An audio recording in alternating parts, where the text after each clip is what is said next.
continuously on Tuesdays and Thursdays at 2 p.m. Central. Each day it's the same material, just Thursday will be a repeat of Tuesday's session. And all webinars are being recorded and are always going to be made available on the ISS Gateway and YouTube, as well as the documentation we provided on Google Drive, as well as the ISS Gateway site. Now, I've included the links to those sites in this document, on my slide presentation, which will be converted to a document that you'll be able to download for your reference after the session. And these links are the same links that were in your an email I sent out last Wednesday, a week ago, yesterday, that actually provided you these links as well. So you can go through and download or review the documentation or review these webinars at your leisure. Now, today's webinar will be focused strictly on time changes. So as we go through today, the main key points that I'll hit today will be basically first answering what is a time change, what constitutes a time change in ePay. Then we'll also go through and just go through the list of top 10, see which ISS areas are doing very well in the area of time change. And then we'll go ahead and look at the time change issues we're seeing. There are 5 major issues that we see throughout the company as it relates to time changes. And I'll provide solutions and basically tell you how to correct those issues. And then we'll recap just general ways, obviously, to improve your time change scores. So all in all, we'll go through today's session on time changes. And let's begin. So the first point is, what is considered a time change? So a time change can be best described as any adjustment that has been made to an original time punch in the system that was initially made by the employee after he or she had successfully made that punch via one of the 4 acceptable time collection methods. So to kind of pare that down a little bit, bottom line, an employee clocked in or an employee clocked out, and an editor, submitter, or approver went in there and made a change to that employee's punch. That's what a time change is. So essentially we're I don't want to say discrediting the employee's time or time punch, but we are basically altering that time punch to reflect something else. So that's a time change. So all of us on this phone call, have the ultimate responsibility to maintain our own payroll records. We want to make sure that the payroll records are correct. And for this reason, we all have the ability to change employee time records in Blueforce. But at the same time, we have to ensure that the records accurately reflect the time the employee actually worked. In other words, if an employee punched in and worked overtime, we don't take away that overtime if they indeed worked it. So bottom line, we have to keep the payroll integrity there intact.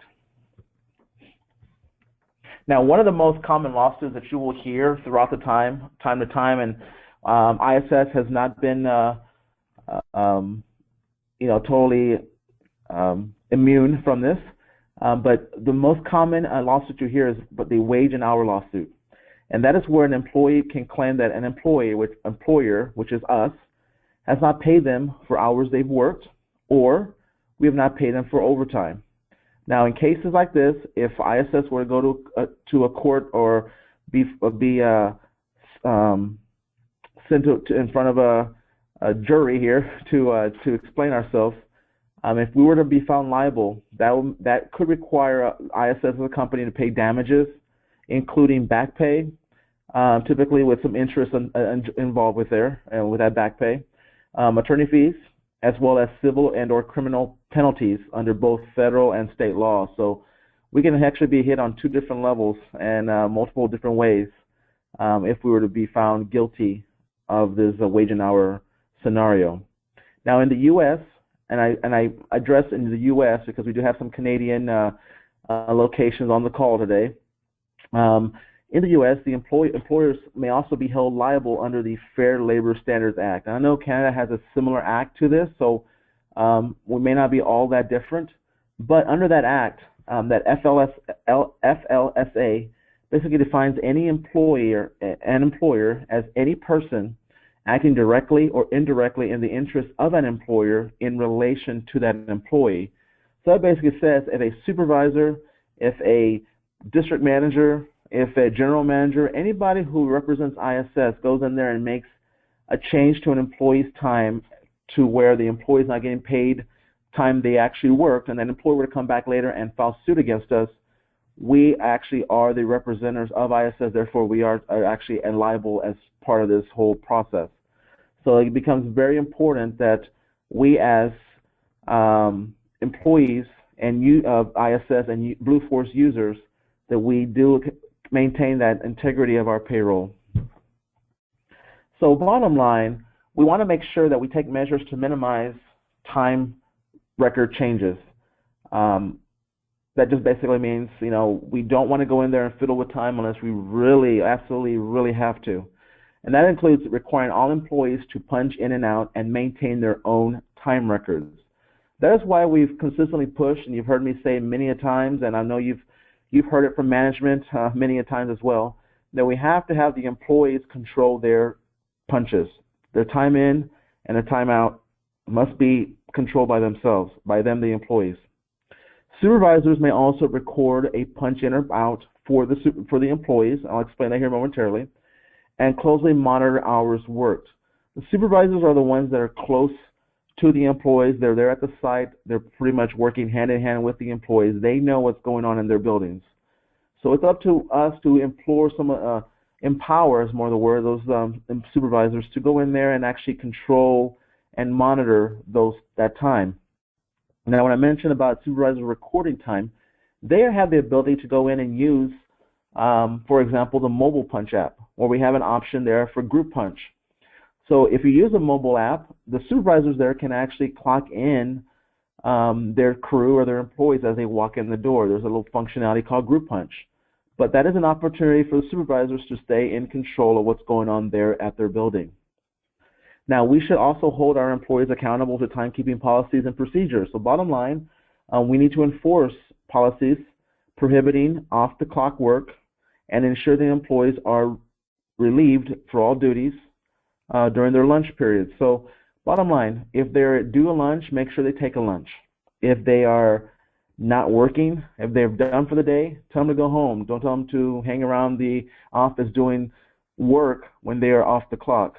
These cases could get us in a lot of trouble, obviously. It also becomes good scenarios where it becomes a big messy situation where we have to go back in the system and make sure someone gets credited for a lunch or goes back in there and mainly add time for extra work they did after they were off the clock. So bottom line, make sure that they are prohibited to do any off-the-clock work and they're relieved so they can actually go and enjoy their 30-minute, 1 hour, whatever may be lunch break they get. Now, when changes are made to a time record, we want to keep the original record and create a modified record. Now, this is done now in Blueforce for every time record via the audit utility. So basically what that means is every time you go in there and make any change, any edit, anytime anything happens in the system, bottom line is that all that information is being audited. So in a nutshell, kind of how that would work is if I was the employee and I punched in and my supervisor went in there and made an edit to my punch, that supervisor's edit is recorded in the background of my audit trail for that time card. And I'm going to show you that here in a little bit because that's a key thing that many of us on this phone call may not be aware of. And that audit trail allows us as a company to be able to answer questions of the Department of Labor or whatever come in and say, what happened? Why did this person's time get reduced by 30 minutes? Well, we can go in there and hopefully tell that, something occurred and causing that 30-minute reduction. Or more importantly, if you yourself have a question, like who messed with this person's time, or what time did the employer originally punch in, all this information is part of this audit trail. Paints a good picture of what happened in that employee's time card during their workday. So before I go any further and actually start going into the different issues we are experiencing and kind of some of the solutions to those issues, I want to first address the top 10 ISS areas with the best time change score. So as we've been doing in the past several weeks and on these webinars, I've been showing the different metrics that we've looked at and the top 10 companies. You will see here on the top 10 companies, and you can go through and read through them. Of our top 10, there were 3 right there in the middle of the pack that are actually subcontractors that use our system. So to that point, we understand that that a 4.0 is kind of where we want to be. It's a perfect score. A 4.0 basically says that you are making no time changes whatsoever in the system. That means you're not going in there changing to employee times. You have the employees punching in and punching out on their own. So that's what that 4.0 stands for. If you're pretty darn close to a 4.0, I say pat yourself on the back as well, because that's saying that, you know, maybe 1 or 2 changes here and there, not much, but still we want to get to that 4.0. We can improve. So not to take away from everybody else, there are quite a few companies that are up there in the high 3s, near 4s. Obviously only top 10. I'm not going to show top 10 on the list here. But I will address those 3 subcontracting companies that are up there. We have 3 subcontractors, Sierras, Wayne, and AFS. They actually do work for us out of the Denver International Airport, and I believe one other location in the Midwest. But nevertheless, they are right on top of their game. So I kind of challenge everyone. If the subs can get on board and get 4.0s, everyone else here can get 4.0s, and I'll leave it at that. But not to take away from these top 10, we do have out of 300 ISS districts across the U.S. and Canada, we had 86 districts that were a perfect 4.0 score. So many of you out there are doing an awesome job with your compliance scores as it relates to time changes. Now, another 98 districts had a score above 3.5 up to 3.99. So that is phenomenal as well. In all, 61% of our companies, 61% of the districts were actually compliant. So 61% were at a 3.5 or higher. Now, this doesn't just want to reiterate, we need to identify the reasons for making time changes. And I think part of the conversation today will address some of the issues we've seen. But bottom line, we should not be going in there and making time changes. If the employee punches in at a certain time and punches out at a certain time, those are the times we should really go with.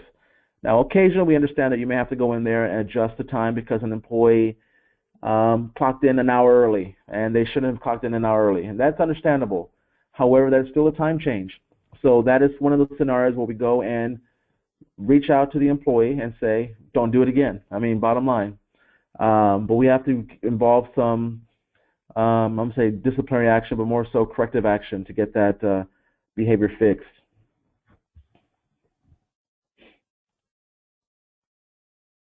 So let's talk about the very first issue that we're coming across, and that's adding employee time. So what basically happens is one of the issues we've noticed that's pretty big out there is that we commonly see employees' time adjusted, where we have added some time to match a scheduled or budgeted hours. So bottom line, no more. We don't add any additional time to an employee's time record. Grossing up hours to match a scheduled shift time is prohibited.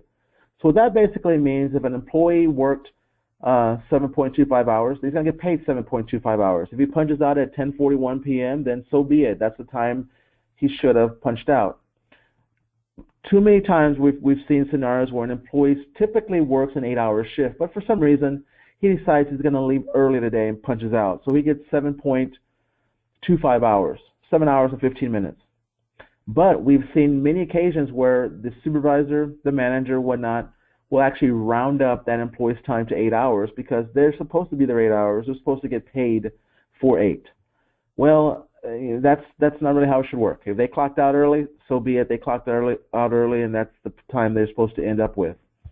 So an example of what not to do is an employee is scheduled to work until 11:30, but finished work early and clocked out at 11:08. The supervisor decided they were going to go in there, edit the punch, and extend this out punch by 22 minutes to give him that full time frame. So you can kind of see here, and this is one example of the audit trail. You can see that the employee originally clocked out at 23:08, and that was the original entry. It was done on phone-in, and that's what the green color there means. Basically, you know that was done via phone-in, meaning the employee clocked out on their own. No one did it for them. It was on their own.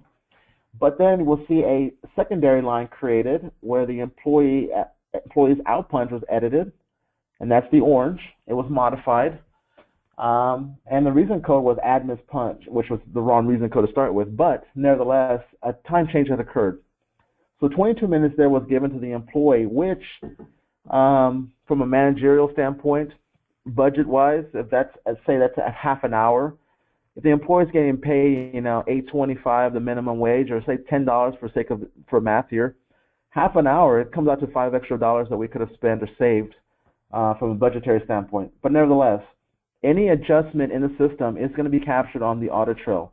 And I'll explain to you, this audit trail is visible off of the time card record.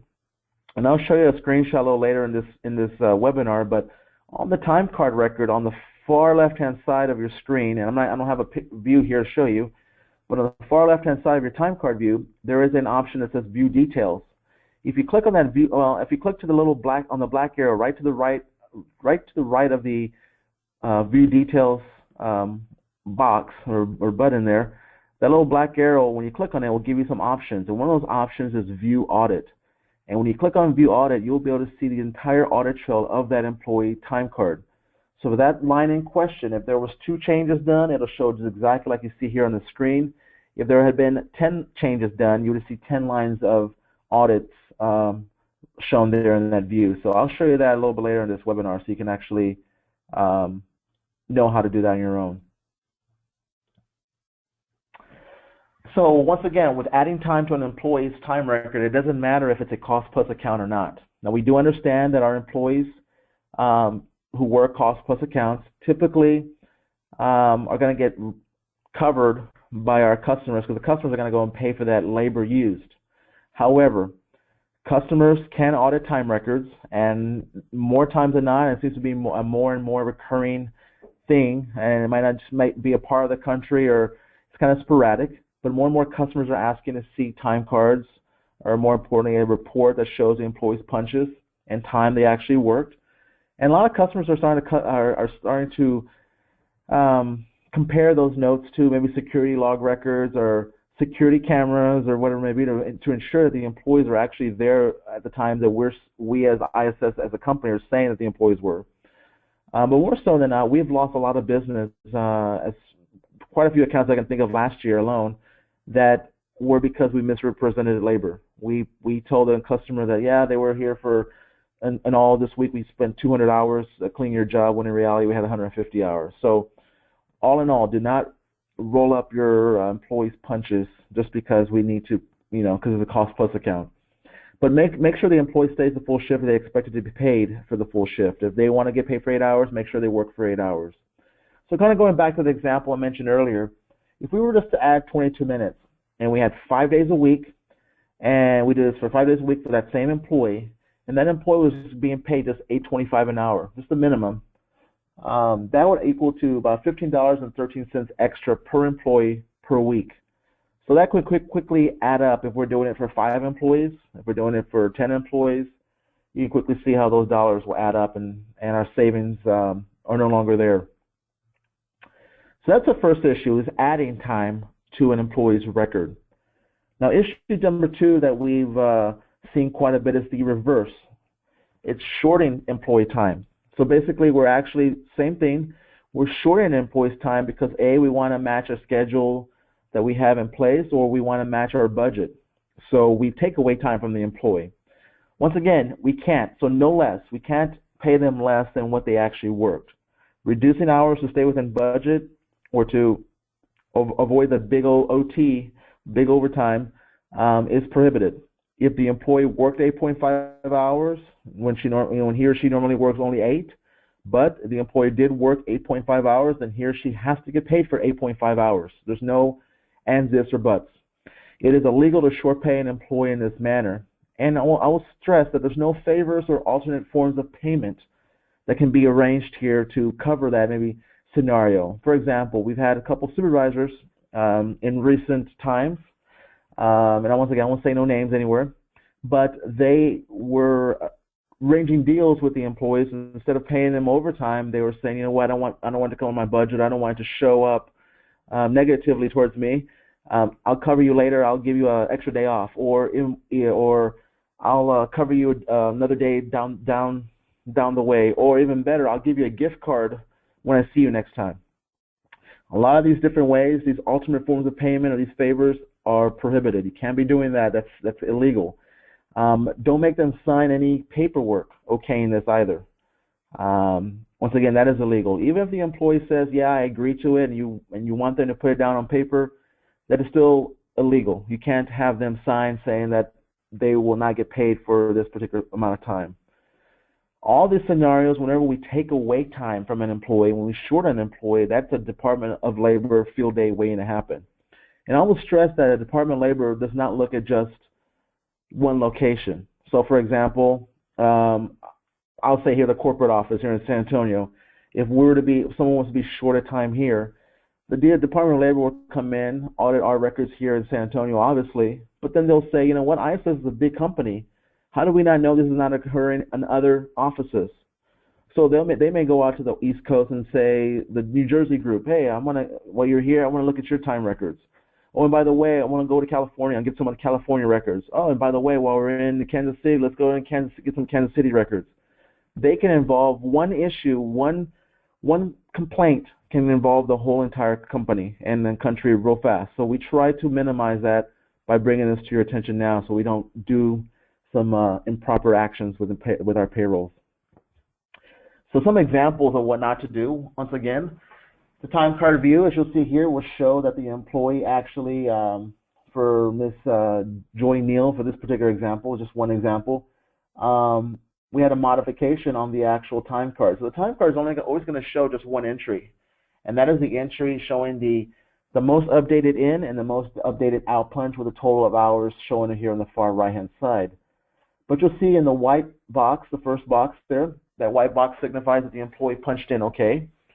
The white background is letting you know that the employee punched in via the Walter time clock. Then you'll see the second punch, which is in orange. That orange is letting you know that that was the out punch, and the out punch was modified. So that orange is letting you know that something is not right. Something's changed or modified for that record. Now let me just stress here, if you see it orange all the time, it's not a bad thing, but more times than not, that's letting you know that something did occur. When we did invalid punches 2 weeks ago, the webinar there, I mentioned on the orange would show invalid punches. So just because you're looking on the time card doesn't mean that time was actually changed. It might be that the time was approved because of an invalid punch. So that's what typically the orange means. So either scenario there, you might encounter that orange color. But in this case, by going over into the time card audit detail, you will then find out that the employee actually, down at the bottom of the screen, punched out on the Walter device at 22:17, but for some way, shape, form, some reason, their time was reduced by 14 minutes. So you can quickly see that there was a change. Now, one thing that you don't see on my screenshot today, and I purposely did this, I purposely protected the guilty, I guess you can say. There is a column that I'm circling right here. That column is blanked and blanked out for a reason. I went and blanked out some names there. But that's where you would actually see who made those changes.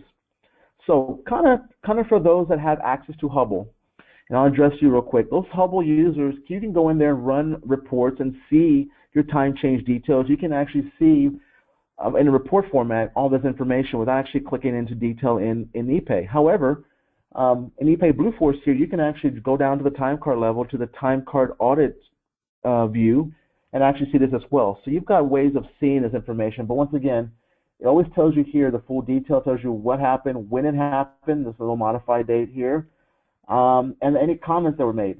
So if you actually selected a comment on the time card edit screen, it will be listed there, or if there's a process change, you will see it there. I said the reason code's right here, I apologize, wrong arrow, but the audit comment is just a comment the system actually populates, letting you know what occurred as well. So everything's right there in front of you if you ever want to look at the audit detail.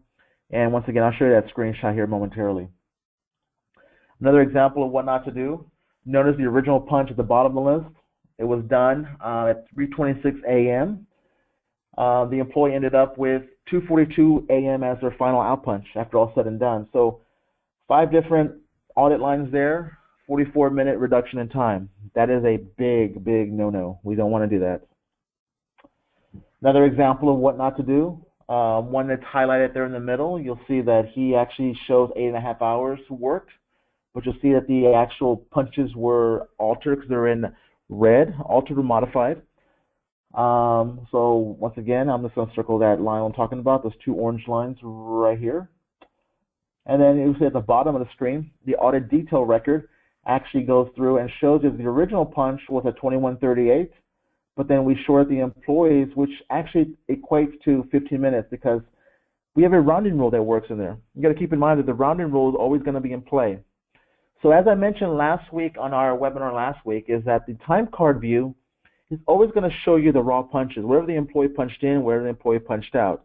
The timesheet view there is going to show you the actual summarized time with any rounding rules, any lunch rules, anything else are automatically applied to it. So this being the time card view, you'll see here that the original punch was at 21:38. That would have rounded up to 21:45 on the timesheet. But if we change your punch to 2200, which is the 10 o'clock time frame, that whole change equates to a 15-minute rounding at the end. After everything's said and done, 15 minutes were shorted for this employee. So once again, you can actually see the reason code they put in there. They corrected the hours, either because it was a punch issue or a meal break issue. So we know the time was corrected. It's evident. The reason code kind of gives us a little bit more clarity, not much, but a little bit. But bottom line, we goes back to maybe who modified it. Once again, this is blocked out for a good reason. We don't want to show names, but that will tell you who actually did the dirty deed there to remove that employee's time. So that is issue number 2. That is kind of going through and once again saying that we are taking away employee time when they actually worked it and actually punched in for it. And I'll show you some other examples here. But if this was a scenario where the employee indeed just came in too early and clocked in, then that might be a quote-unquote valid punch chime change. But we do want to note that as a reason code. Note that in the comment that you made a change because employee punched in too early. But something to that effect that we know that it was an issue on the employee side. Issue number 3. Reducing an employee's out time to account for an unpaid lunch break. Now this happens a lot. You saw a couple examples there where we actually decided instead of crediting the employee the 8.5 hours that he or she actually show us punched in, we're going to go instead and take away 30 minutes from the person's out punch. So that way they can get a full 8 hours instead. Well, that's not the appropriate manner.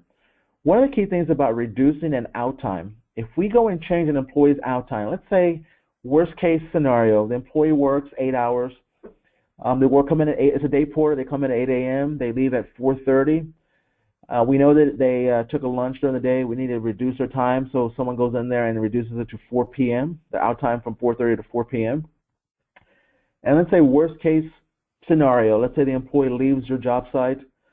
Along the way, they get pulled over for by the police, and they are accused of a crime that they did not do. If they go back and try to dig in on the surface, look at the time punch, and they see, oh look, the time punch says 4 o'clock. He must have left at 4 o'clock. Well, this crime happened at 4:15. He could have done it. Well, then we got a problem because now we're going against what the punches say. The punches say 4 o'clock. Now, if we dig in, obviously we can go into the audit trail and dig in a little deeper and find out that the time was originally changed. The employee punched out at 4:30. There's no way they could have been in 2 places at one time. However, needless to say, that doesn't look good. So bottom line, we don't ever want to reduce an employee's lunch break at the end of a shift, just like we see this all too common every week when payrolls come through the system. So no time is it acceptable to reduce the employee's out time. It is crucial to preserve the employee's original punches.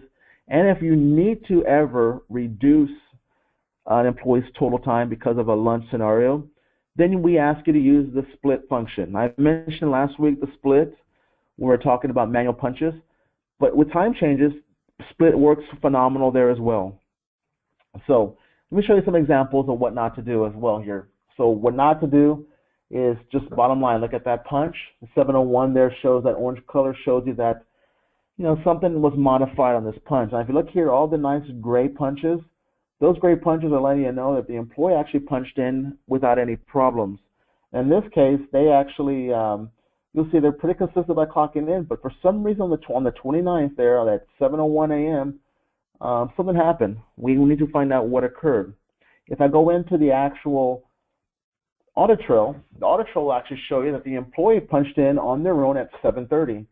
But what we can assume is the 29-minute reduction of time is probably for a lunch. More times than not, we notice that lunches are reduced in about 30-minute intervals or thereabouts. So we can only assume that this is for a lunch. So in this example, I'll show you now another example of what not to do. In this example, the audit trail is showing a reduction of 30 minutes, presumably for lunch as well. So we can see that in this example, which is a different employee now, this employee punched out at 16:30, but was reduced to 1600. So something there again, we don't want to actually reflect those time changes, those lunch scenarios like that. So as I mentioned, the best way to treat this is if an employee works through lunch, or if an employee simply did not get a deduction taken out for whatever reason, then we use the split function. Now, it's a two-step process in which first we're going to split the employee's original punches into 3 punches, maybe even 2 different punches, and I'll explain that here momentarily. We can edit the rate type in the middle of the middle punch of the day or the middle punch of that scenario and reflect it as lunch. Now, one thing I'll show you here in a little bit, and when I go into the split time card function, the splits actually will split the employee's total time accordingly based on the number of hours you've told it to split. So if I told the system this employee worked 8.5 hours, I want 4 hours worked, then I want a 30-minute lunch, and then I want another 4 hours worked. The system will actually, if you tell the system just like that, the system will then go in and split the time exactly like that. Now, once again, the split does not mess with the in or out punch, so that is perfectly legal. That is exactly what we want. We don't want to mess with the actual punches. All we're doing is reallocating or redistributing the total hours worked. So the employee, like for example, started at 8 o'clock, and you wanted 4 hours to be reflected first, so 8 to 12 would be line A, or the first line of that split. The second line could reflect the lunch, so we can say from 12 to 12:30 is the lunch time, which is 30 minutes. And then we told the system then we want an additional 4 hours to be split after lunch. So then the system was going to take the 12:30 to the remaining 4 hours, which is 4:30, and make that the remainder of the shift for the day. So you'll see 8 hours work, 30-minute lunch deduction, and you're done. Now I'll show you some screenshots and go into more detail on split here momentarily. But the bottom line, the benefit here is it preserves the employee's punches, original punches. You're not going in there and editing those, and that was what counts against you for for time changes. So leaving those original punches alone is a good thing. Bottom line, if you have employees going to lunch, the recommendation here is that if you want the employees to go to lunch and not worry about punching out for lunch, in other words, the employee has to take 30-minute lunch, everyone knows to take 30 minutes, do an auto meal break deduction. What that basically means is a system can be set up, and with help from your IT team here, so either myself, Tiandra, Beth, or Jade, one of us can go in there and set up this auto meal break deduction. And what this actually does for you, it actually takes out the lunch automatically from the employee's time frame, so you don't have to worry about it at the end of the payroll or end of the day or whatever it may be. So it's strongly recommended, and it basically reduces the number of corrections required by employees because because they're not going in there and creating those extra punches during the day. You know, start meal break punch and then an end meal break punch. So it can add to the number of manual entries or time changes or whatnots that you might have to correct. So let's go back to split real quick. To split the original punch for the employee, like I said, we're going to do it into three phases. And once again, this is really done in essence to recreate the employee's workday. Now, this is the easiest way to do it. If, for example, my employee here, my employee Edward clocked in, and he decided to clock out, and that was it. He wasn't going to do anything else during the middle of the day. He wasn't going to clock out for lunch. He was going to work through it, see if he get paid for it. But he really took a lunch. So we want to make sure that the lunch is now noted. So you have the ability to adjust the rate type to lunch for any unpaid portion of the time here. So for the time card view, you're going to go in, just like I mentioned, there's a little black arrow to the right of the View Details option. When I click on View Details there, the little black arrow, sorry, I'm going to get that little sub-menu. I'm going to select Split Time Card. Now when I click on Split Time Card, I'm going to get this a view at the very top of the screen. I call it the Before View. Because here, the system tells you that you have 8.5 hours to split. The bottom half of the screen is going to be your splits after you finish creating them. So down here at the bottom, I can tell the system I had originally 8 hours to work, 8.5 hours to work with. I want to go in here and put the first 4 hours, then denote 30 minutes of lunch, and then I want to do another 4 hours. So if the employee punched in at 8, like I said, the system will take the 8 o'clock in punch, add the 4 hours, then you're going to come up with an 8 to 12 on the first line. Then the system is going to take the 12 o'clock time frame, add the 30 minutes here, and now you're going to have a 12:30, 12 to 12:30 lunch period show up on your time card as a time card. Then it's going to take your 12:30 end of lunch and now make it 4 more hours, and that 4 hours now becomes 4:30, and that becomes your full day. So the system actually, with a split, you can actually recreate the employee's day. Now, in the past, when I've explained this for the lunches, someone's asked me, can we not just do one lunch, actually 2 splits, create 2 lines, split lines in this record? And kind of after thinking about it, yes, you could. The bottom line is we don't want to go in there and alter the employee's in or out punches, especially at the end of the day, to reduce it for lunch. So what you could do is, if you didn't want to go through this facet of doing 3 lines where you broke in like the first part of the day and the second part of the day into separate areas divided by lunch, if you really wanted to, it's probably not it's an acceptable way, but to recreate the full day of the employee, this is the best way on the screen. Or you could actually go do a split and just put a line for 30 minutes lunch and put the 8 hours on one line under regular, and you're done. That's basically an easier way. However, it doesn't truly recreate the employee's workday. But once again, it is legal because we're not messing around with the employee's punches. You're not going to get a count against you for that, but you've done your job correctly by going in there and making sure that the 30-minute unpaid lunch is accounted for. So that's the split function. It's a quick, easy way to make sure that everything gets accounted for on the employee's day. All right, issue number 4. Needlessly adjusting an employee's in or out time to the quarter hour. Now what that basically means is we have a lot of situations, and I think this is one of the ones that we see all too often, and it might just be that if supervisor forgets, or maybe he's not well versed in Blueforce, hence our webinars here. Hopefully everyone's coming on and listening to this. But issue number 4 here is we've seen a lot of scenarios where employees are going in there, and employees being our editors, submitters, and approvers, are going in there and taking away time from an employee, or maybe essentially not letting the rounding rules do their work. So bottom line, we have rounding rules in place that basically round to the nearest quarter hour.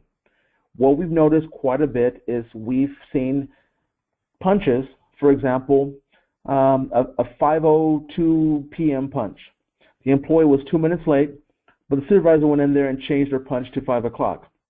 Now, keeping that rounding rule in place, the rounding rule would have automatically rounded that time back to 5 o'clock.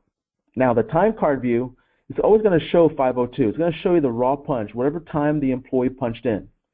But the timesheet view would actually take that rule and apply it appropriately and show you the correct time or correct amount of time being paid on the timesheet view.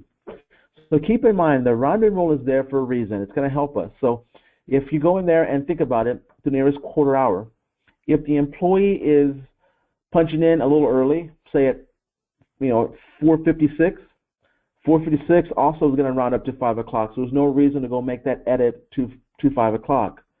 Now, things are happening here. First of all, that's a time waster. You're wasting your time doing that. There's no need to do that. But you're also getting dinged on your metric score for time changes. And there's quite a few locations up there that we've addressed, and the ePay team has addressed this kind of scenario with you guys individually. But quite a few sites out there probably would have been and one of the, on the top 10 list there if it wasn't for these scenarios where you're just doing these extra roundings or shaving off or adjusting, making those time changes because of this rounding rule, or not letting the rounding rule do its work. So bottom line, examples there, 4:56, like I said, to 5 o'clock, or on the outside, maybe it's 11:05 punch. They punched in 5 minutes. They punched out 5 minutes late. It'll round back to 2300. So the question we've gotten quite often is, you know, why is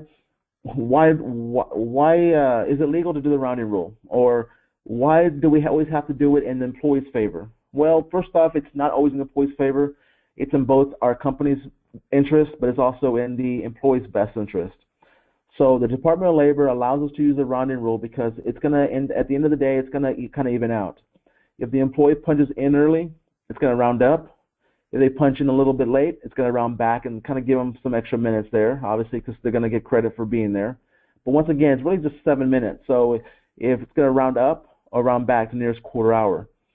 Same thing on the out. If the employee clocks out a little early, they're going to, you know, a few minutes early, it's going to go up to the quarter hour. If they clock in a few minutes late, it's going to come back to the quarter hour. So bottom line, it's really not, it's an equal benefit for both the company and the employee.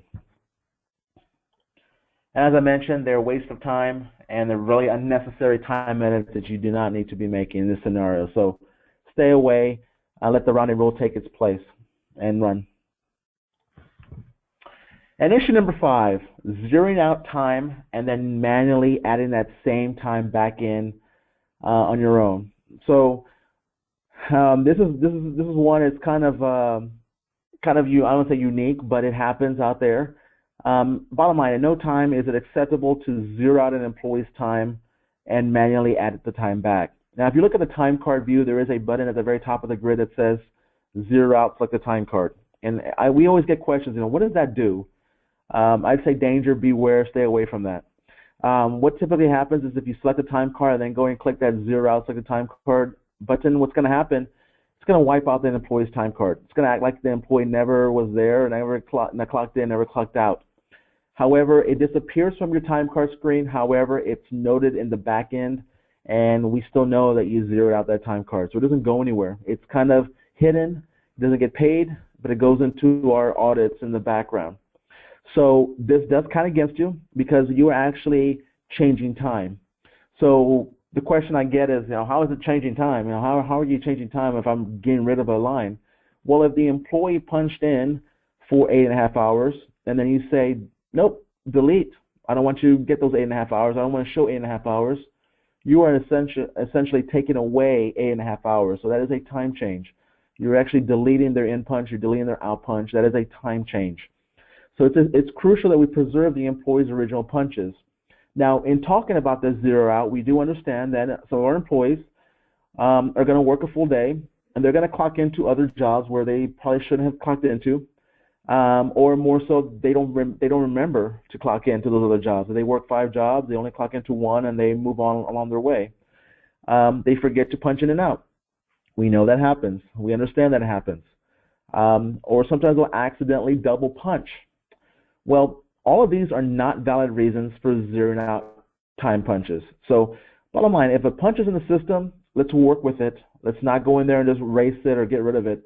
Let's work with it. The employee at least recorded 1 punch, or at least recorded their punches for the day. They may not be correct, or they may not be, you know, perfect, but let's not go in there and just totally zero them out. So if an employee works a full day and doesn't remember to punch in to other jobs, so let's say this employee was supposed to work 3 jobs.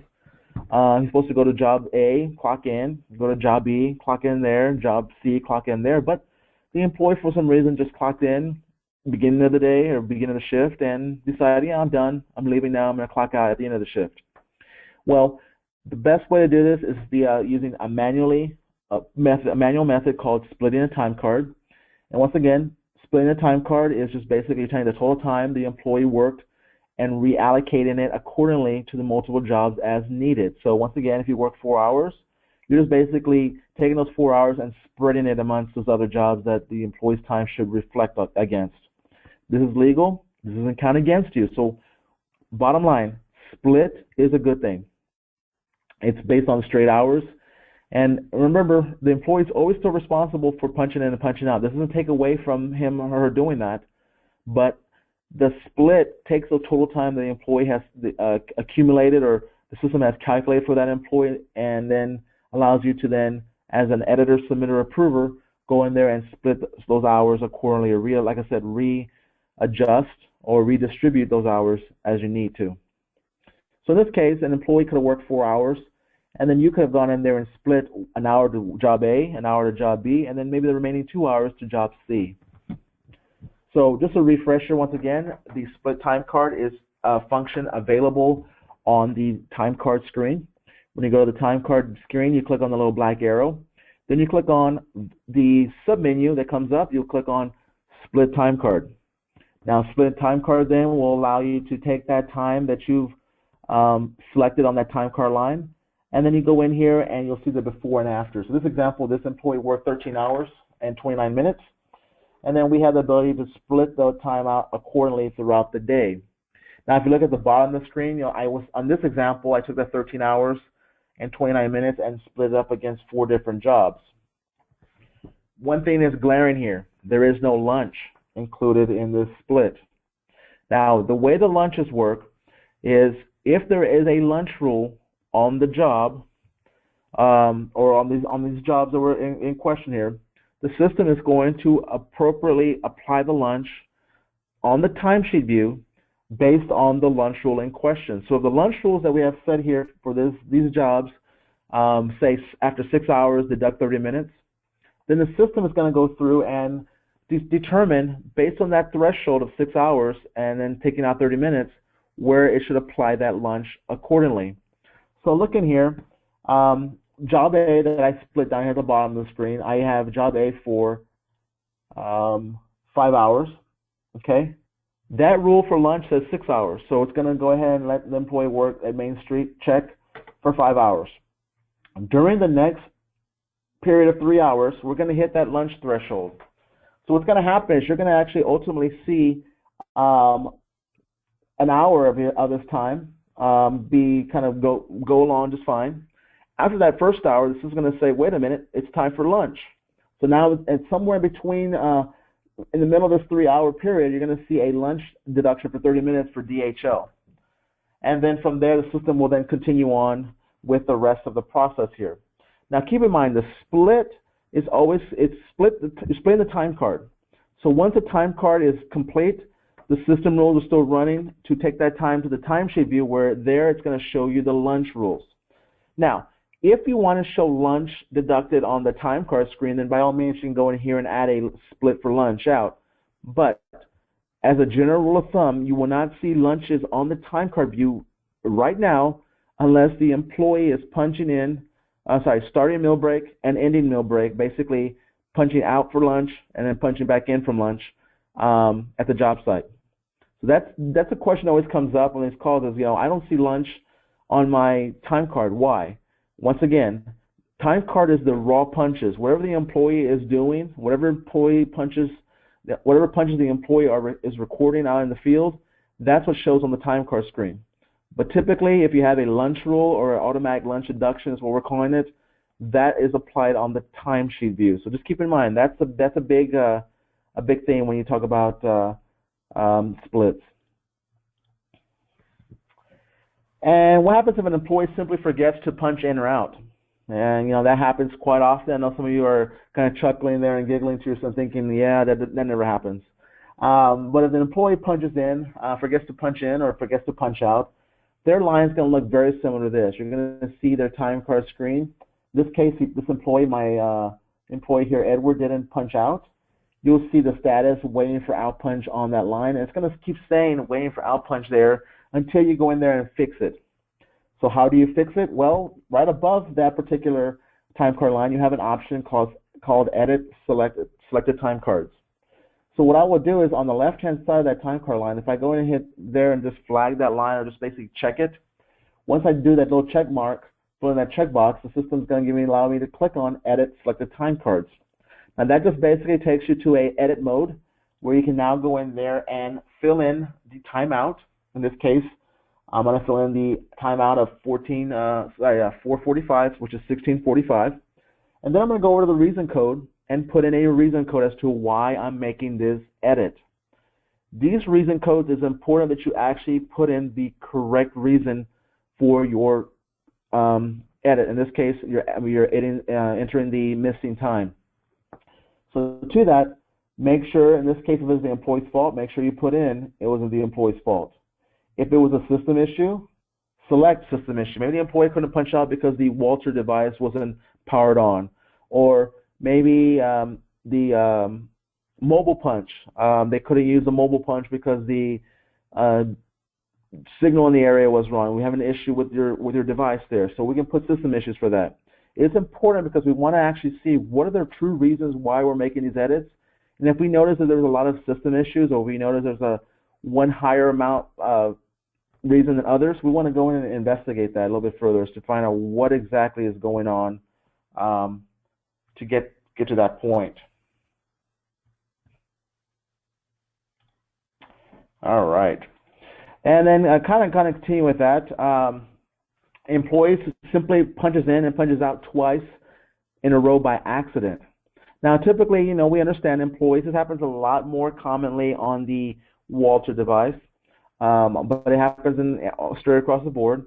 If an employee's not paying attention, let's say when they get to the time clock, and they're too busy talking with their fellow employees as they're chit-chatting as they're leaving, or plans to go, where they're going after work here. But when they go out and punch out, they go to the clock, they put their fingerprint, they put in their number, they turn away, and they're not really paying attention to what's happening on the screen, and they just press 1 or they just press 2. They just press a number. Press 1 to punch in, press 2 to punch out. Sometimes they'll punch out and they'll forget what they punched, and they'll go back to the clock and do it again because they're like, oh, I want to make sure I punched out. So they go back in there and record a second punch out. Well, that's creating a double punch in the system. In cases like this is the only scenario where a zero-out selected time card use is allowed. Sorry. So never zero out an employee's time in a time card and enter their hours into the timesheet, like I've been mentioning that. But in a case where there is a double punch, maybe there's 2 out punches for one at 5:02 and one at 5:03, and that one at 5:02 is already linked to an in punch, but that 5:03 is sitting out there by itself. In that case, go click that line and click on zero out selected time cards. Now, in cases like that, your screen will look very similar to this. You will see a punch that's sitting out there by itself, whether it be an extra in or extra out. Simply go in, you'll see that status that says waiting for out punch. But if you know that the employee already has a good paired punch out there, you have one that's sitting out here by itself, simply select that little checkbox again and click on zero selected out time card. Now, the system's going to come up and basically confirm with you that you're okay been doing that by asking you to add a comment. In that comment column, you want to go here and put in a little comment as to why you're making that change. Now, this is not going to be a reason code. This is going to be a place where you can go in there and type in what you want to show for a zero-out selected time card. So if you're getting rid of this employee's punch, go in there and put in there. It was an employee double punched, or there was some other issue going on. Whatever it may be, go in there and note that appropriately so that we can get that noted in the audit.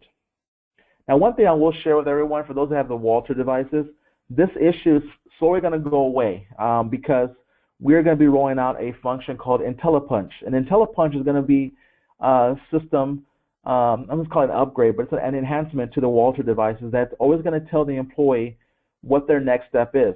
If they've punched in, the next time they go to the clock, they're going to see a little button in the middle of the screen that's going to say punch out.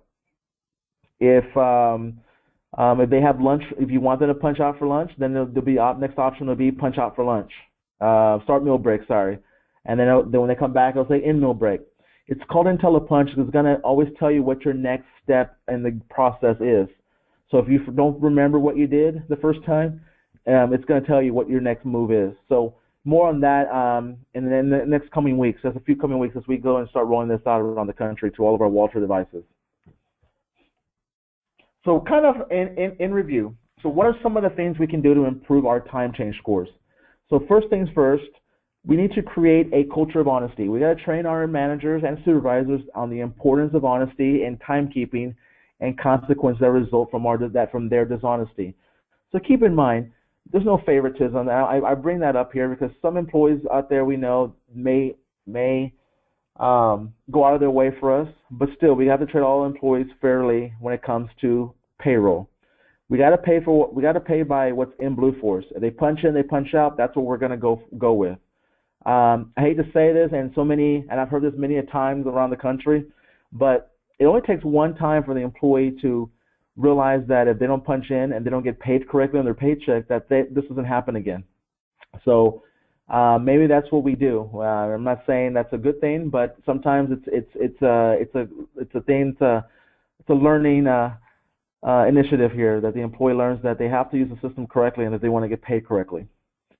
And discipline. Routinely and consistently and with sufficient warning, let the employees know that there's no falsifying time records. Do not punch in early because we know that you were not there early. Don't stick with the discipline. Make sure you get corrective actions and show them how to use the system correctly.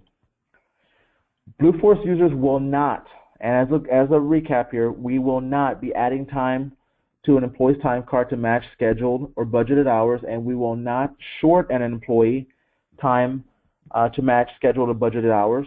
And once more so, we're not going to reduce an employee's out time to account for an unpaid lunch break, because I showed you ways of doing otherwise there, so we will no longer be doing that. We will not needlessly adjust an employee's in or out time to the quarter hour, because the rounding rules take care of that for us. And we will not be zeroing out time and manually adding those same hours back into the timesheet. Because once again, like I said, that last scenario, it's a double ding, because you're going to get dinged on your zeroing out like the time card as a time change, and then you're going to get dinged for every manual entry you do there. So that last one is happening quite a bit as well. So I'm sure some of you realize that when I said that's not the right way to do it. So kind of in wrapping, I know we've gone through time changes today. Last week we went through manual changes. The week before we went through invalid changes. Next week's session we're going to go through is rate changes and kind of looking at those different opportunities where rates are being changed in the system, which they should not be, and kind of how to go around that. But in the meantime, should you have any questions, any concerns, myself, Tiandra, Beth, and Jade are all ready to assist you with any of your questions, any concerns that you have as regards to your ePay and Blueforce needs. But we do always ask if you could do us a big favor, go to the help desk. If you have any questions, any major issues you want to address. Help desk tickets, or you always call the help desk line at 210-495-6093, and a ticket will be entered for you. But we do this because we hate to see emails, especially right now while I'm on this phone call. I always get emails on questions, but I hate for emails to be sitting there and not get answered, or sit on a voicemail being made and not be answered either.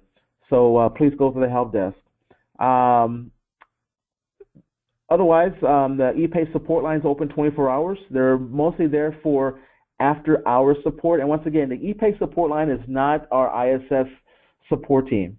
So the ePay support line is actually talking to someone from the company of ePay, and they are available primarily for after-hours support. So after we've gone home for the day, or on the weekends, or on holidays, obviously, or for any specific Walter clock issues you may have. You can contact them directly there.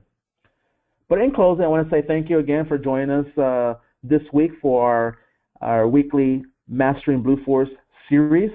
We'll continue next week with the rate changes. And like I said, Tuesday and Thursday will be the sessions at 2 p.m. Central once again. And I will have these webinars posted out on our YouTube site, as well as Google Drive, and as well as our ISS Gateway site tomorrow. So if you ever want to go back out there and review this webinar, or download the documentation, these specific slides and steps I've showed you, you're more than welcome to do that. So with that, thank you for joining us this week. We'll catch you again on our next Mastering Blueforce webinar.